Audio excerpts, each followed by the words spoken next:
আজ থেকে এই মুরগিগুলোকে আর বিক্রি করাই যাবে না। সকাল সকাল ফার্মে গিয়ে আগে পিকগুলোকে চেক করতে শুরু করলাম, কারণ কালকে একটা বড় পিক আমার মারা গেছিলো।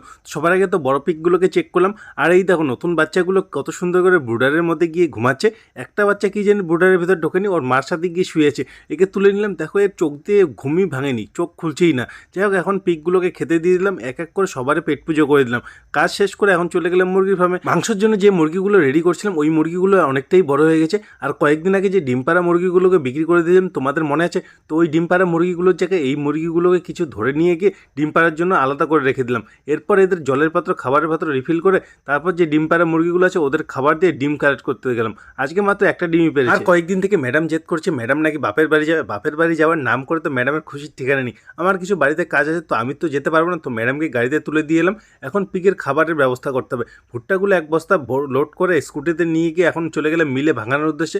ওখানে গিয়ে দেখি ধানের মিলে ধান ভাঙানোর কাজ চলছে। তো আর কি, বস্তাটা রেখে চলে এলাম বাড়ি।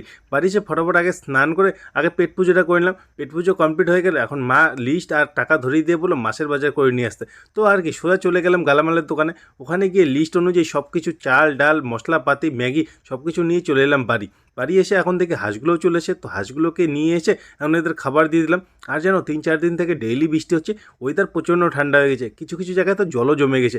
আর ওয়েদার খারাপ, দেখো নেটওয়ার্কই চলছে না। 5G বলে কথা, কিন্তু আপলোড স্পিড একদম 0। এত কম স্পিডে ভিডিও আপলোড তো হবে না, তো বাধ্য হয়ে আজকে ওয়াইফাই রিচার্জটা করিয়ে নিতে হবে। তো ওয়াইফাই দাদাগুলোকে ডেকে নিলাম। ওয়াইফাই রিচার্জ করার সাথে সাথে ওয়াইফাই দিয়ে সেট টপ বক্সটাকেও ইনস্টল করে নিলাম। দেখো সেট টপ বক্সের রিমোট কিছুটা এরকম। Finally set top box install করা কমপ্লিট। আর প্রথম ভিডিও দেখলাম মিস্টার ইন্ডিয়ান হ্যাকারের। প্রথমবার লাইফে টিভিতে ইউটিউব দেখছি, মজাই চলে এলো। আর দেখো ওয়াইফাই লাগানোর পর ডাউনলোড স্পিড আর আপলোড স্পিড কতটা ডিফারেন্স চলে এলো। আর ভিডিও তোমাদের কেমন লাগলো কমেন্ট করে অবশ্যই জানাও। দেখা হচ্ছে কাল আর একটা নতুন ভিডিওতে।